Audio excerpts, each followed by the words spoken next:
Saya hormati guru saya, tempat saya menimba ilmu agama, yaitu penasehat yayasan Kiai Haji Ramdon Siraj, Bapak Ketua Yayasan dan pengurus yayasan, dan segenap undangan yang saya tidak hafal namanya dan tugasnya satu persatu. Saya baru diberitahu tadi malam bahwa ada orasi di sini. Saya sudah pesan travel tadi pagi jam 5 di depan Masjid Sumeneb. Saya punya tugas sebagai penatar narasumber Pancasila di Badan Pembinaan Ideologi Pancasila Pusat yang sejak hari ini sampai hari Jumat dilaksanakan di Surabaya. Saya lihat itu ada Mas Tatang ya, yang peserta dari Kabupaten Sumeneb yang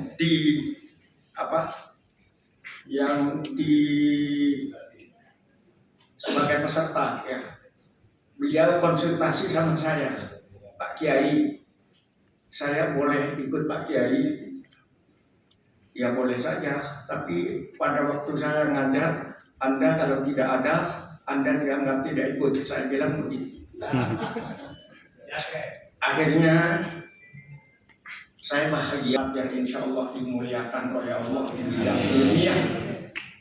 Dan nama yang kita miliki dari universitas ini, dari tokoh nasional yang pernah memberikan inspirasi kepada Raden Wijaya dan menjadi arsitek berdirinya kerajaan besar namanya Kerajaan Majapahit yang wilayahnya lebih luas dari Indonesia sekarang. Karena termasuk Malaka, sebagian Malaysia, bahkan Sulu di miliknya Filipina itu sekarang itu milik dari Kerajaan Majapahit pada zaman Kerajaan Majapahit. Jadi dengan demikian saya sekarang ini berada di sebuah universitas yang menggunakan nama tokoh yang sangat bersejarah, yaitu seorang inspirator yang mampu mendirikan kerajaan besar namanya Kerajaan Majapahit. Lantas ketika sekarang kita ini disnatalis atau molangare kata orang Sumeneb, apa yang hendak kita dapatkan dari Molang Are ini? Presiden Soekarno dengan pidatonya jas merah, jangan sekali-kali meninggalkan sejarah. Beliau berwasiat kepada seluruh bangsa Indonesia. Pidato ini diucapkan oleh Presiden Soekarno pada tanggal 17 Agustus 1965. Beliau berpesan begini katanya, saudara-saudara sebangsa setanah air, pidato saya sekarang ini berjudul jangan sekali-kali meninggalkan sejarah. Kemudian itu aku singkat, jas merah, jangan sekali-kali meninggalkan sejarah. Tapi yang penting pada sejarah itu apa, saudara-saudara? Saya harapkan generasi muda Indonesia jangan meninggalkan sejarah, tapi tidak hanya mendapatkan abunya sejarah, tapi mendapatkan apinya sejarah. Yang disebut abunya sejarah menurut Pak Karno, yaitu kita tahu ada sejarah, tapi kita tidak mendapatkan semangatnya. Yang disebut apinya sejarah adalah semangat dari Arya Wiraraja untuk mempersatukan Indonesia dan mengharumkan Indonesia sampai sekarang. Amin. Jadi dalam pertemuan ini saya ingin menggugah kepada Sivitas Akademika Universitas Wiraraja. Kita tidak cukup hanya mengambil abunya sejarah. Sejak saat ini kita cadangkan sampai besok, sampai terus, sampai kiamat, kita tetap akan mengobarkan semangat mengharumkan Indonesia, mengharumkan Nusantara melalui dari pusat inspirasi berdirinya kerajaan besar yaitu Majapahit. Jadi kalau gagasan Majapahit itu inspirasinya dari Sumeneb, tidak mustahil kalau insan aktivitas akademika Universitas Wiraraja itu kalau berpikir kreatif, insya Allah sumber energi yang diberikan oleh Allah kepada kita nantinya universitas kita ini, Universitas Wiraraja dengan semua alumninya, insya Allah akan menjadi putra-putra terbaik Indonesia yang akan mengharumkan Indonesia. Mimpi saya semoga tahun 2070 saya dengan Kiai Ramdan mungkin sudah tidak ada, gitu. Semoga ada Presiden Indonesia alumni Universitas. Amin. Maka dari sini kita sebenarnya ketika kita berbicara Arya Wiraraja tidak bisa dipisahkan dengan Majapahit. Yang namanya Raden Wijaya itu dari Singosari datang ke sini itu mencari suaka politik, ngauk kepada Arya Wiraraja. Tapi karena Arya Wiraraja itu orang yang cerdas, kamu masih muda, ayo kita dirikan kerajaan Mojopahit di Mojokerto. Dan atas kecerdasan Arya Wiraraja terbentuklah kerajaan Majapahit yang berumur sampai ratusan tahun dan diakhiri dengan Brawijaya V, dan Brawijaya V itu mempunyai putra Raden Patah yang masih cucunya kemudian menjadi adipati di Sumeneb. Jadi dengan demikian kalau kita punya artinya sejarah, saya sekarang ini merinding tubuh saya itu mengenangkan sejarah bagaimana kita ke depan kembali meraih semangat untuk mengharumkan Indonesia. Kalau saya boleh cerita, pada tahun 1964 ada konferensi Islam Asia Tenggara di Bandung. Semua negara di Asia, Afrika diundang kecuali Israel karena Israel tidak punya hubungan bilateral dengan Indonesia. Di antara utusan negara-negara itu ada utusan dari negara Mesir namanya Syekh Mahmud Saltut. Beliau rektor Universitas Al-Azhar ketika Gus Dur kuliah di Al-Azhar. Syekh Mahmud Saltut ini atau negara Mesir ini itu negaranya 75% terdiri dari padang Sahara seperti Solopeng dan Lombang itu, dan tidak ada tumbuh-tumbuhan, pohon cemara tidak ada di sana. Jadi 75% itu terdiri dari padang pasir yang tandus dan gersang. Kalau ada kesuburan itu hanya di tepian Sungai Nil. Maka Syekh Mahmud Saltut begitu datang ke Indonesia, beliau terpesona, beliau kagum, beliau takjub melihat alam Indonesia yang tidak ada di Mesir. Apa yang beliau saksikan di Indonesia? Yang disaksikan oleh Syekh Mahmud Saltut adalah gunung biru berselendang awan. Kita kalau berangkat pagi dari Surabaya menuju Malang lewat tol, terlihat gunung Anjas-Moro itu berselendang awan. Di bawahnya ada hamparan padi menguning keemasan. Di atasnya ada burung-burung kecil menyanyikan keagungan Tuhan. Di pantai-pantai, di Lombang, di Solopeng, di Blutoh Selatan itu ada buih-buih berkejaran, laksana kapas berkejaran menciumi bibir pantai. Dan di pantai-pantai yang lain ada daun-daun nyiur melambai-lambai mengucapkan selamat datang kepada para pahlawan nelayan yang membawa ikan. Syekh Mahmud Saltut ini yang bukan penyair itu berucap kepada Presiden Soekarno dalam bahasa Arab, Indonesia qit'atun minal jannah nuqilat ilal ard. Indonesia adalah potongan surga yang diturunkan oleh Allah. Baru 7 tahun sesudah itu ada penyanyi Indonesia menyanyikan, orang bilang tanah kita tanah surga. Jadi yang bilang bukan orang Indonesia, orang lain yang bilang, orang Mesir. Jadi kita keduluan ya, karena ya orang alim Mesir dan mungkin pendalaman keagamaannya sangat dalam, karena ada filosofi Libanon yang bunyinya alladzi nafsuhu bi ghairi jamalin la yara fil wujudi syai'an jamila. Barang siapa di dalam dirinya, dalam hatinya tidak punya rasa keindahan, ia tidak bisa melihat keindahan tanah airnya sebagai sesuatu yang indah. Baru setelah Mahmud Satun mengatakan begitu, kita menyanyi semua. Orang bilang tanah kita tanah surga, tongkat kayu dan batu jadi tanaman. Orang bilang tanah kita tanah surga, tongkat kayu dan batu jadi tanaman. Saya sampaikan ini di depan Pak Jokowi ya, ketika saya mengucapkan pidato kebudayaan di depan 7.000 budayawan se-Indonesia di Jakarta,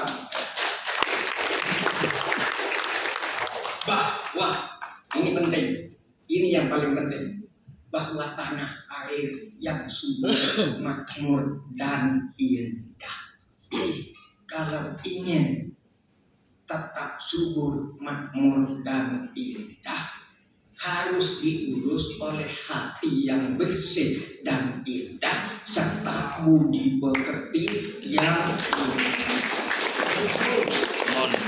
Kalau tanah airnya saja yang indah, besok saya ucapkan lagi di BPIB. Kalau tanah airnya saja yang indah, tapi diurus oleh hati yang tidak indah dan budi pekerti yang tidak indah, bisa dirusak tanah air itu. Bisa dirusak tanah air. Lah, budi pekerti itu yang indah yang mana? Yang resmi dicetuskan oleh stakeholder berdirinya Negara Kesatuan Republik Indonesia. Budi pekerti yang indah itu tidak lain adalah Pancasila. Bertaat kepada Tuhan yang Maha Esa, kemudian ke manusiaan yang adil dan beradab. Kalau orang Madura katanya tidak hafal sila ketiga, tapi isinya sama. Kalau orang Madura, sila ketiga apa? Kalau itu Indonesia kompak. Kan sama, maksudnya sama. Itu kehebatan orang Madura, salah mengucapkan, tapi substansinya orang Madura itu adalah tidak pernah berontak, selalu cinta kepada Indonesia. Jadi Universitas Indaraja ya, sebagai sumber dari berdirinya Kerajaan Majapahit dan kemudian mentransformasikan diri setelah perjuangan demi perjuangan melawan penjajah, akhirnya pada tanggal 17 Agustus 1945 berdirilah Negara Kesatuan Republik Indonesia, yang besoknya Pancasila tanggal 18 Agustus 1945 besoknya dinyatakan Pancasila sebagai dasar negara dan sebagai weltansung pandangan hidup dari seluruh bangsa Indonesia. Hal ini menjadi sangat penting di era sekarang. Kalau hanya menilik kata-katanya mungkin ada yang tidak meresap. Tetapi ketika kita melihat siapa yang menyetujui dan mencetuskan ideologi negara ini, kita akan sadar bahwa Bung Karno, Bung Hatta, Kiai Haji Agus Salim itu masih keponakan betul dari Syekh Khatib Minangkabau, gurunya Kiai Haji Ahmad Dahlan dan gurunya Kiai Haji Hasyim Asy'ari. Kemudian ada Bung Hatta, ada Kiai Abdul Kahar Muzakir, ada Kiai Abdul Wahid Hashim, dan tokoh-tokoh yang hidupnya hampir 100% digunakan untuk mengharumkan Indonesia. Dari sini ada istilah baru barangkali yang perlu kita jadikan ideal untuk menjadi dasar pengabdian dari Universitas Wiraraja dan sivitas akademikanya, bahwa Universitas Wiraraja punya tugas untuk mengharumkan Indonesia. Jadi kalau sudah mengharumkan, tidak ada pedang, tidak ada pistol, tidak ada karena insya Allah ini Arya Wiraraja itu adalah mawar dan melati, merah dan putih, yang sangat cinta kepada bangsa dan tanah air. Dan pertanyaannya sekarang, kenapa kita harus cinta kepada bangsa dan tanah air? Itu pernah dicetuskan, saya melihat sendiri laporan kepada Kiai Ramdan, saya melihat sendiri ketika seminar Kiai Khalil Bangkalan, di salah satu sudutnya itu ada tulisan hubbul awtan minal iman. Cinta kepada banyak-banyak tanah air adalah sebagian dari iman. Tanah air sebelum 28 Oktober 28, Indonesia itu masih terdiri dari bangsa-bangsa. Ada bangsa Madura, ada bangsa Jawa, ada yang Celebes, ada yang kemudian setelah Sumpah Pemuda tidak ada bangsa-bangsa ini, yang ada hanya satu bangsa Indonesia. Itu diperbarui oleh Kiai Abdul Wahab Hasbullah menjadi hubbul waton minal iman. Kalau tadi hubbul awton minal iman menjadi hubbul waton minal iman. Karena Indonesia adalah satu. Kenapa kita harus cinta kepada bangsa dan tanah air? Kenapa Universitas Wiraraja seluruh alumninya dan sivitas akademikanya harus cinta kepada bangsa dan tanah air? Jawabannya ada pada puisi saya yang terpilih menjadi puisi terbaik di Thailand. Ya, saya mendapatkan Southeast Asia. Kenapa? Universitas Wiraraja harus cinta kepada bangsa dan tanah air. Kenapa harus hubbul waton minal iman? Kita semua minum air Indonesia menjadi darah kita. Kita semua makan beras dan buah-buahan Indonesia menjadi daging kita.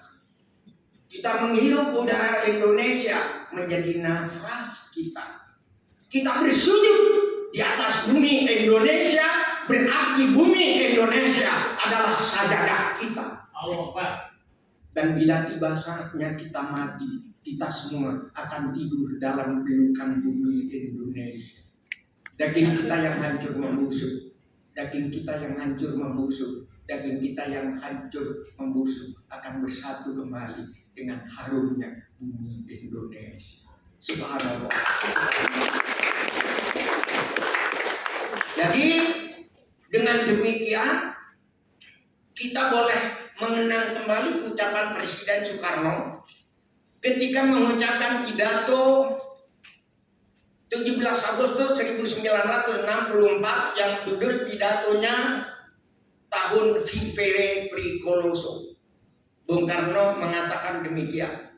Saudara-saudara sebangsa setanah air, salah seorang penyair kita, Khairil Anwar namanya, mengatakan, aku mau hidup 1000 tahun lagi. Aku kagum kepada kalimat ini, saudara. Soekarno juga ingin hidup 1000 tahun, tapi mana mungkin 100 tahun saja belum mungkin. Walaupun demikian, cita-cita kemerdekaan yang kutanamkan ke hati bangsaku, ke hati rakyatku, aku yakin akan hidup sampai 1000 tahun.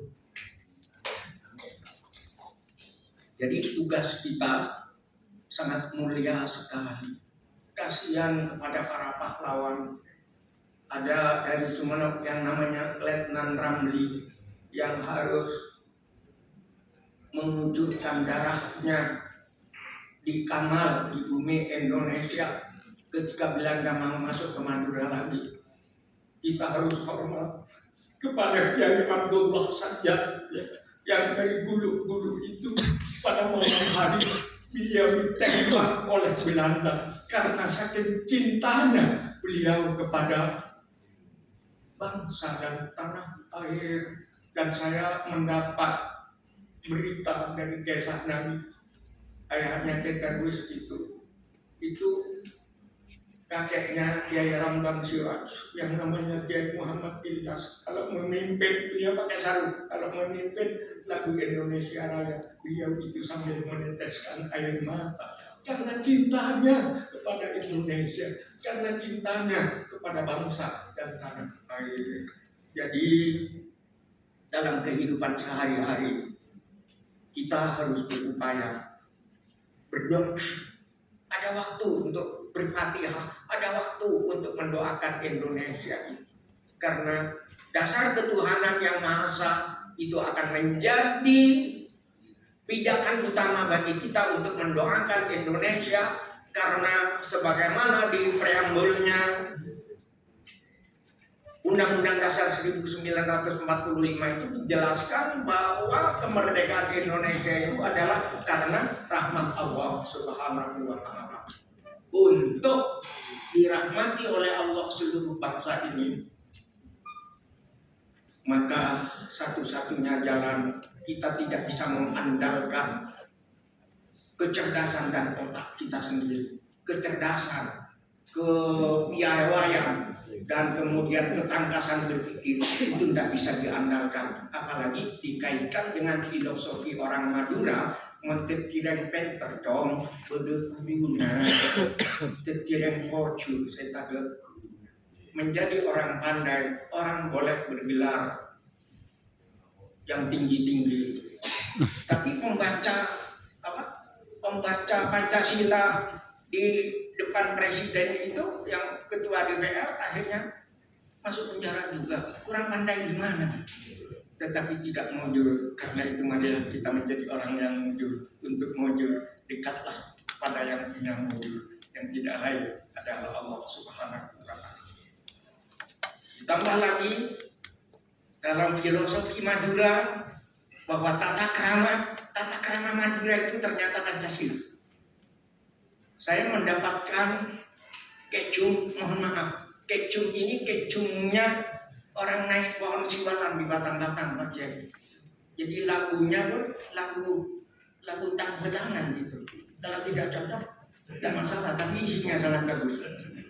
Ini kecungnya begini, karena saya walaupun temannya Iwan Fals, suara saya kan halus gitu. Jadi bunyi kecungnya begini. Cukup pulus amat temberna melegenting kaki sekote dan saya bagus tata kramana mungkin banting macam lepate.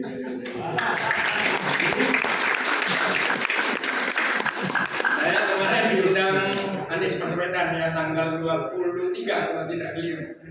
Fotonya sudah beredar di mana-mana, disangka saya mendukung Pak Anies. Saya baru akan menetapkan pilihan sehari sebelum coblosan. Karena kemarin ketika Pilpres juga saya menetapkan seminggu sebelum Pilpres. Nyonya saya ternyata memilih Pak Prabowo, saya memilih Pak Jokowi. Ternyata masakan nyonya saya tetap enak.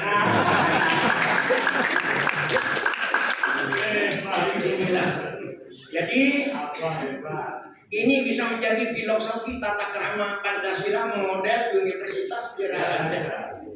Yang sebagus tata kramana mengepanting macelok. Jadi ini bukan universitas orang-orang yang sombong, tapi universitas orang-orang yang rendah hati. Kalau ceramah saya dipanjangkan, saya terlambat check-in di Hotel Davon di Surabaya. Tapi saya kira lihat dari cerianya para pendengar kayaknya senanglah mendengar saya ini. Jarang saya diundang menteri. Akhirnya,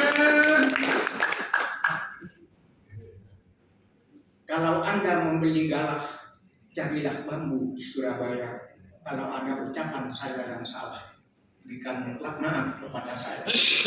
Atau kalau dalam bahasa Madura, kakek pot dari kepor, sana lopot nyaman sapor. Yang terakhir, guru saya Kiai Ramdan, Bapak Rektor, segenap dari Rektorat dan Dekanat, hadirin yang saya hormati, jejakku ku tinggal di sini, tapi senyummu ku bawa pergi.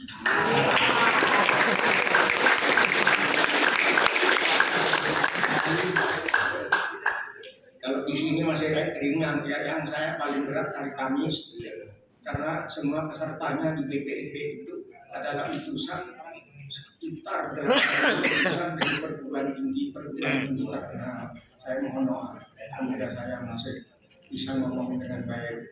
Sebab mulut saya ini yang ngatur adalah Allah. Nah, ketika Allah tidak memberi kecerdasan kepada saya, bisa mungkin saya keseleo. Akhirnya, wa'afu minkum. Wassalamualaikum warahmatullahi wabarakatuh.